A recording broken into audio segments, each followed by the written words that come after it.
Hello everyone and welcome to episode number 4 of my F1 2024 weekend reviews that started at the Japanese Grand Prix, and this time I am back for the Emilia Romagna Grand Prix, the first European race of the 2024 season.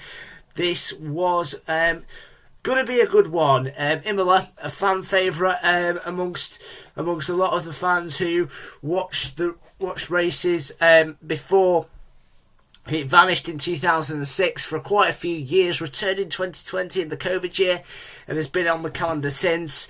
In this video, I basically discuss each team's performance in order of where they currently sit in the constructors' standings. So that is what I tend to do on this channel. And let's begin then, as we always do, by talking about the race. In a weekend where, in practice, it certainly looked like Red Bull were struggling. They were on the back foot. McLaren and Ferrari looked to have the upper hand. Mercedes looked to have a good couple of upgrades. But in the end, when it came to qualifying, Max Verstappen produced a fantastic effort to put himself on pole position. Yes, people will talk about the tow that he received down the straight, and obviously that would help him.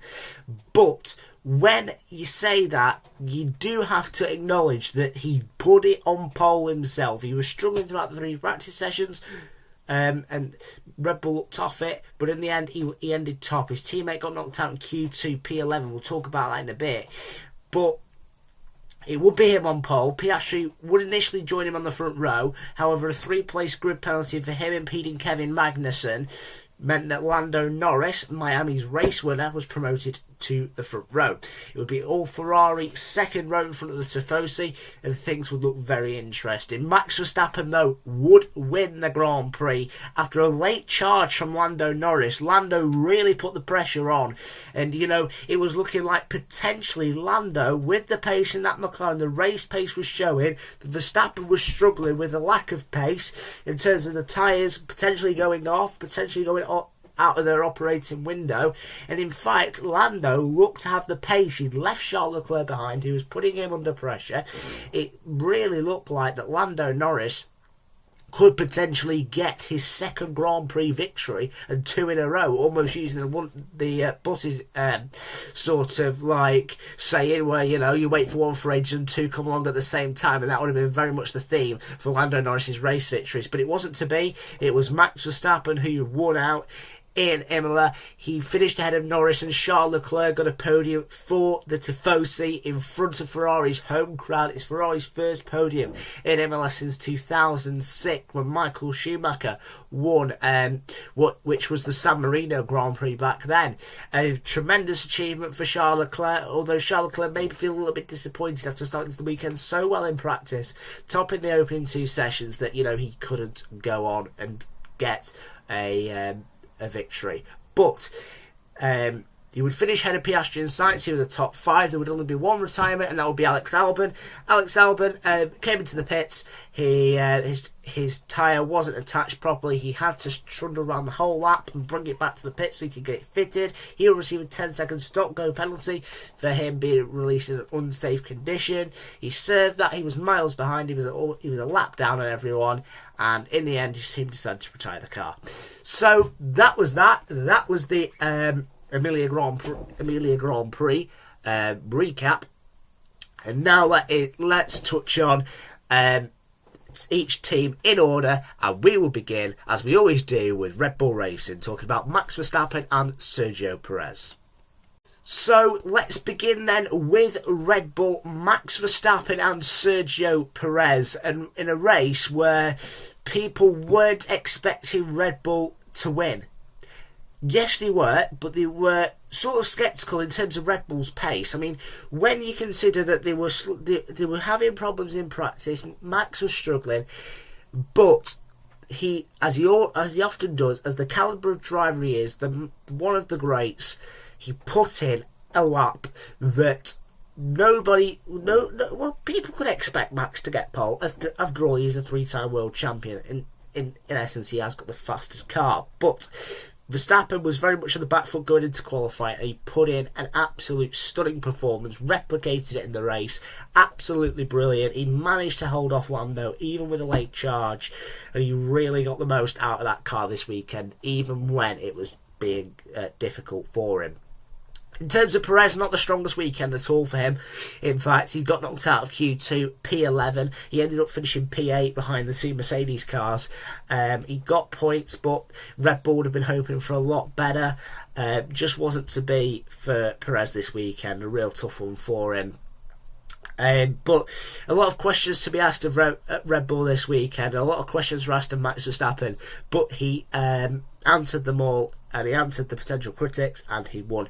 Ahead of Lando Norris and Charles Leclerc, who races for Ferrari, and we are going to touch on them next on one of their two home events of the year. As I mentioned, we are on to Ferrari now, and we are going to talk about Charles Leclerc and Carlos Sainz. And it was looking like Ferrari had some really strong pace in the free practice sessions, and you wouldn't have been fooled for thinking that Charles Leclerc may actually go on to take pole position. It wasn't to be. He didn't take pole. He in fact actually qualified fourth provisionally, but he would be promoted to third on the grid, and his teammate would look out the second row with him, Carlos Sainz, as they lined up third and fourth on the grid. Charles Leclerc would finish where he started and finished third. Another podium for Charles Leclerc this season. It's his third podium finish in succession, if we are going to count in there the sprint as well. I think it even actually goes probably further back than that, but a tremendous job for Charles Leclerc. He really has been consistent this year, and you know, although he's not got a race victory like his teammate, he really has shown that he's got some good pace. Ferrari just didn't have it in the end though to challenge Verstappen or challenge Lando Norris. In fact, Lando was very quick this weekend. In truth, the Ferraris finished behind a McLaren each. It was Norris in second and Oscar Piastri in fourth position. In terms of Sainz, I think he'd be a little bit disappointed that he finished behind Piastri. The strategy didn't really work in his favour, and he was fifth because of that. But a weekend Ferrari may have wanted better from it, but they have brought some significant upgrades. It is visible, and hopefully for their sake they can continue to build on this going forward. On to McLaren now, where Formula One's most recent new race winner Lando Norris and Oscar Piastri lined up on the grid. Piastri would take a penalty and he would drop to fifth. Lando Norris would be promoted to the front row, where he would be fancying his chances to try and get his second race victory in his career, and the second one in a row too. It wasn't to be, but Lando Norris finished second and put up a great charge. He pulled the gap down to Max Verstappen, who, whether it could have been issues for him or Lando's brilliant pace, either way, it was Lando who closed the gap, and he, you know, maybe with a few extra laps, he could have potentially overtaken Max Verstappen. We will never know, of course. That is, of course, hypothetics, but in the end, you know, a great performance from Lando Norris. In terms of Oscar Piastri, he looked very quick all weekend. He just couldn't get past Carlos Sainz in the early stages, which, to be fair, probably hindered his progress in the race, actually. He probably burnt through his tyres maybe a little bit too quickly, falling in the DRS train that probably hurt them. The temperatures as well were pretty cruel around him, where it's fair to say. And, when you consider it, Oscar Piastri has finished in the top four once again. He is showing consistency. All right, maybe not on the same level as his teammate at the moment, but he is putting in very good results, and he was very fast in Miami. He was very fast this weekend. He would have had it on the front row, and, you know, which way you look at it, maybe a bit of a harsh penalty for Oscar Piastri, but it was a penalty all the same. He took it with grace. And, you know, he, in the end, finished above where he started. He finished fourth, he finished head of Sainz, he split the two Ferraris. That will help McLaren in their constructors' battle. So, not a bad weekend for McLaren in truth. And next we will talk about their engine supplier Mercedes, who brought upgrades as well. And let's talk about them now. So on to Mercedes then. Obviously Lewis Hamilton and George Russell, and it was a much better weekend, I thought, for Mercedes. I actually thought they were a lot stronger than they have been recently. I think that George Russell and Lewis Hamilton can be fairly happy with how this weekend has gone. They brought upgrades, yes, they're not what they really wanted to be, but in the essence, they know themselves, they are quite a far way behind the top three, and it will take time to rebuild and catch them back up again. With Mercedes, in terms of them up to head-to-head, Russell out-qualified Lewis again. Lewis will qualify directly behind him 8th on the grid that it would line up. They would be in balance with the Visa RBs, and on the grid it would be Russell 6th, Tsunoda 7th, Hamilton 8th, Ricciardo 9th, and Russell finished 7th. He came in for a second pit stop that was probably unnecessary. He came in, changed tyres, went for the fastest lap attempt, and Lewis Hamilton ended up finishing ahead of him for the second time in a row, and he both of them showed decent pace in practice. Obviously, a moment in FP1 for Lewis where he spun, but kept it going. A weekend of progress for Mercedes. To be fair, they weren't really helped by the fact that McLaren, Ferrari, and Red Bull also brought upgrades in. But they will take any good results that can come their way right now as they go through a bit of a difficult patch. Another team who had another difficult weekend is Aston Martin, and we will touch on them now. Here we are then with Aston Martin, Fernando Alonso and Lance Stroll. Fernando Alonso, a weekend to forget for him really. A very, very rare weekend for Fernando. He finished 19th.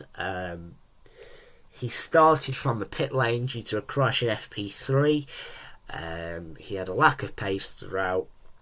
Really, his best two finishes coming in FP1 and FP2, where he would finish 10th. Aston Martin not having great pace this weekend at all, but Lance Stroll did finish in the points, and he did out-qualify his teammate. Alonso was knocked out in Q1, would have been 20th had Logan Sargent that time not been deleted. But it was, and Alonso would have started 19th had he not made changes out of Part 5 rules, which the FIA determined that he would start from the pit lane. But Stroll qualified 30th. He got into Q2 and he finished 9th. He actually put in a good shift, to be honest, Lance Stroll. Lance Stroll gets a lot of criticism for when he has bad days, but I thought, to be honest with you, he had a fairly decent race. He got Aston Martin a couple of points. It could be crucial come the end of the season, wherever Aston Martin end up. But I thought, he did try and get the best result for Aston Martin this weekend that he could. 9th was where he was. He was outside the top 4 teams, but the best of the rest in terms of the top 4, obviously being Red Bull, Ferrari, McLaren and Mercedes. But 9th for Stroll, a difficult weekend for Alonso. Moving on now to Visa RB, and this was definitely their home race. As described by Daniel Ricciardo, roughly about a 15-minute drive lands you at the Visa RB factory if you were to set off from the Imola circuit, and Daniel Ricciardo and Yuki Tsunoda knew this, and they knew they had to try and put on the best show for their team as possible and go and get a great result on a home turf, and they did. Certainly in the hands of Yuki Tsunoda, who had such great pace throughout the weekend. On Friday, he finished 6th and 3rd in FP1 and FP2 respectively. He qualified 7th, out-qualified his teammate once again. Although Ricciardo seemed to have pace this weekend, it just turned out that, Tsunoda had that little bit more, and Tsunoda ended up getting the final points paying position in 10th. Ricciardo ended up finishing 13th, outside the points. Not particularly what he would have liked, but it was what it is, and a great performance by Tsunoda. Tsunoda has been absolutely unbelievable this year.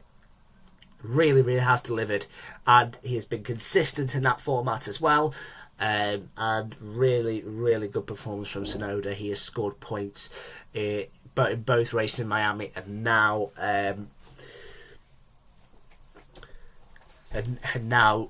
Imola. The Emilia Romagna Grand Prix. So a really strong weekend for Tsunoda, Ricciardo, and now we will move on to Haas F1.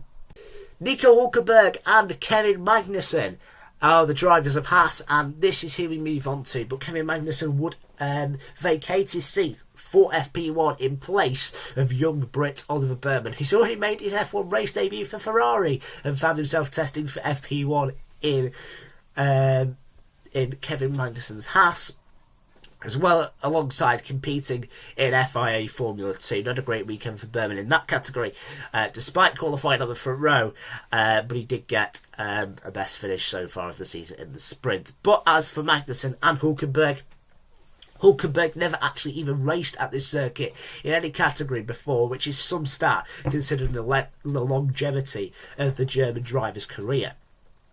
He would qualify in the top 10 shootout where his teammate would be knocked out in Q1, although his teammate was hindered by the McLaren of Oscar Piastri, which put Magnussen off. Piastri would be penalised for such incidents, and Magnussen, to be fair, he fought his way up the field. Hulkenberg started 10th on the grid and ended up finishing 11th. Both Hasses out the points, as Magnussen would finish in 12th place. He would start 18th.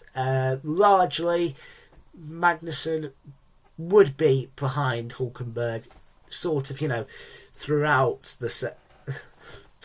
the weekend. But Magnussen did make some very strong overtakes in the second stint later in the race, and they were all fair, they were all clean. He was very good with his overtakes, and he finished 12th. And not a bad weekend for Haas. Yes, it's no points, but they finished as close to points without getting them as you can get. So it's a weekend you can take positives, but also Haas will be looking to build up. On to Alpine now with Esteban Ocon and Pierre Gasly. An interesting one for Alpine. Both cars got through into Q2, which was a good achievement by all means. And Ocon will qualify 12th. Gasly will qualify 15th. They would both finish out the points. Ocon finishing 14th. Gasly finishing 16th. Not where they'd want to be, however, when all's said and done, Alpine did have not too bad of a weekend. They did, show some glimpses. Gasly showed some, Ocon showed some, but in the end, they just couldn't get any points for the rewards. They still are way off the RBs and Haas on a regular basis. But Alpine, you can see some sort of upgrades in performance, but it is taking its time, and they are at a huge deficit, Alpine. But hopefully they will get there as soon as they can, and maybe if they get a good qualifying in Monaco, maybe, just maybe, they could get some points there. But right now it's no points again for Alpine, and we now will move on to Williams. Now on to Williams with Alex Albon and Logan Sargent. Two drivers who probably had a difficult weekend as one another, if we are being totally fair. Alex Albon had a mechanical issue in FP1, which set his running back a long way. He did get through to Q2. He qualified 14th, but the pit lane incident I mentioned earlier, plus the penalty, meant that Williams just decided to retire the car and save it. Save the engine power to prevent penalties later on in the season, although it was a bit late in the day during the race where Albon called it a day. You would have thought that potentially Albon would have been called in earlier if Williams was going to make that decision, but eventually they did call him in and he retired. In terms of Logan Sargent, another difficult weekend for Logan, getting past out on track by a couple of drivers in a couple of corners wouldn't have been a great help for him. He qualified 20th after his lap time was deleted. His best lap time was deleted, which his original time was at the 107% rule, but the FIA gave him permission to race. He finished 17th. He obviously beat his teammate, but saying that, it was only 17th. Williams again with a great lack of pace. Just really wondering what is happening to them this season. It seems like they've taken a step backwards, or other teams have just leapfrogged them and they've not been able to compete. Obviously Sargent's spendings in terms of his crashes last year would have definitely contributed to that, but and obviously Albon's chassis as well has put the team at a fair way back. So another difficult one for Williams, and they'll just be hoping to get this better as soon as possible. But right now, on to Kick Sauber for Valtteri Bottas and Zhou Guanyu. Last but not least then, with Kick Sauber and Valtteri Bottas and Zhou Guanyu are their drivers, and once again for Kick Sauber, another weekend where they have simply been off the pace. Both drivers knocked out in Q1, both drivers 16th and 17th on the grid, both drivers finishing 15th or below. It was Valtteri Bottas who out-qualified Zhou Guanyu, and Bottas, to be fair, is a decent qualifier, but 16th is the best he could manage, which probably just shows the amount of pace the Kick Sauber has. In practice, they were also way off it, a best place at 14th, which came from Bottas at FP3. Zhou's finishes this weekend in practice was 17th, 19th and 20th. Bottas was 16th twice and 14th at FP3. Generally don't know what to say really about Kick Sauber, apart from what I say every pretty much race weekend, which is just how so far they're off the pace. Like Williams, you do wonder where they get points from if these teams continue to bring upgrades. There are obviously rumours about potential next year's seats and whatever. Obviously, there has been rumours today with Valtteri Bottas potentially going to Williams for next year. He is being considered by James Vowles, who obviously used to work with at Mercedes. But in essence, another terrible weekend for Sauber. But that is that done. And we are done with the teams. Now let's move on to the drivers and constructor standings. Let's take a look at them before we wrap this video up. So then let's take a look then at the drivers' standings. And Max Verstappen does have the lead still at the top of the driver's standings. He's extended his lead to 48 points over Charles Leclerc, who's moved into second place ahead of the other Red Bull of Sergio Perez. There is a 6-point gap now between Leclerc and Perez. Leclerc overtaking Perez with a third place finish, and while Perez finished 8th.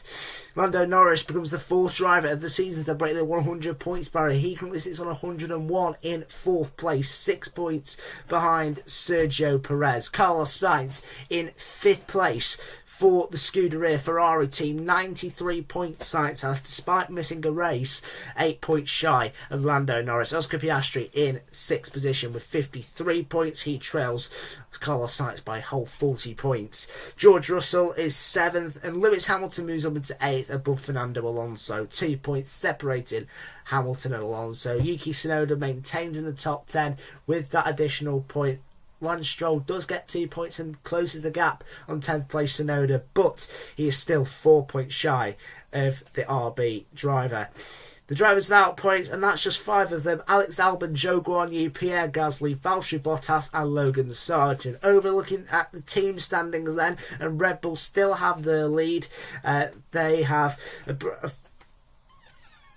56-point lead over Ferrari in the standings. McLaren sit third. They have re-extended their gap over Mercedes, who likewise have extended their gap over Aston Martin. Alpine, Williams and Sauber remain the only ones without points so far this season. That is it though for this Emilia Grand Prix roundup. A fantastic weekend of action. In essence, the race may have not been as exciting as people were hoping for, but it definitely delivered. There was some great overtakes, there was some great strategy, and there was a great chase to the finish line between Max Verstappen and Lando Norris. The first European round of the season, with many more to go. And there will just be 1 week separating 2 Grand Prix, as for the first time since we headed to Bahrain and Saudi Arabia in consecutive weekends, that we have back-to-back rounds. A fantastic thing, and I cannot wait for it. It is going to be great. Thank you very much for watching this video. I hope you have liked it. If you do, please like and subscribe for more of this. I will be back next time when Formula 1 heads to the Principality of Monte Carlo for the Monaco Grand Prix. It should be a good one. It should be a great qualifying session. Hopefully we will have some racing action that will await at Monaco. But thank you very much for watching. And on the weekend where Max Verstappen went 2 races this season without winning, he missed out in Australia, he missed out in the most recent time in Miami, but in Imola, despite adversity in practice, he bounced back and beat the McLarens and Ferraris with such a fantastic drive. Thank you very much for watching, and I will see you on Formula 1 Return next weekend. Goodbye.